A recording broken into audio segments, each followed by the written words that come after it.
Començarem pels comandaments i primer veiem el que és la pantalla de comandament de la part elèctrica, però tots els altres són d'una bici normal.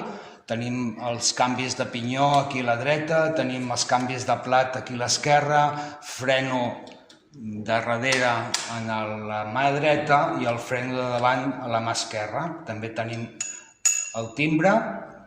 I si anem avançant cap a aquesta banda, tenim la bateria aquí al centre, tenim el triple plat per una bicicleta que també ens deixarà pujar bé a les pujades, i aquí darrere tenim 8 pinyons que també podrem córrer, però també podrem pujar bé el motor, i aquí darrere també tenim el portapaquets per poder portar algun estri que necessitem. Tot el sistema de seguretat del candau de cadena i el candau automàtic, també ja us ho hem explicat en els altres vídeos, serveixen per ancorar la bicicleta quan la deixem aparcada. Per poder engegar la bicicleta elèctrica, el primer que fem és apretar el botó de connexió de la bateria. En aquest moment se'ns han encès els llums de la bicicleta i també podem apretar la pantalla de comandament de la potència i de l'estat de la bateria. Aquí veiem com està la bateria de plena, veiem en aquest número 4 com està de potència, aquesta seria la màxima potència, el número 5, podem baixar-la fins a l'1, tenim a quina velocitat anem, que és un compte quilòmetres, i quina distància recorrem amb la bicicleta.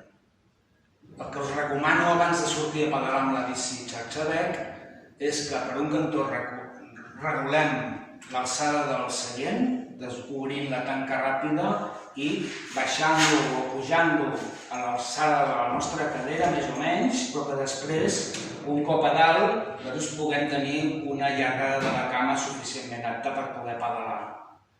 Una altra de les coses que us recomano també és que us assegureu que les rodes estiguin ben inflades, han d'estar a 3 bars de pressió, però el dit, com si diguéssim, no pot aixafar aquesta roda, tant la de davant com la del darrere.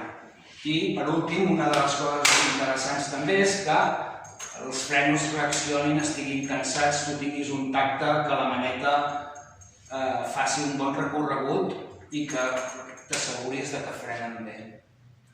I per últim, us recomano també de començar amb una potència d'assistència elèctrica no molt alta, no començar amb la 5, sinó que fer-ho progressivament. Començar per la 1, anar pujant a la 2 i a mesura que tu necessitis més recolzament de potència elèctrica, vagis pujant el comandament.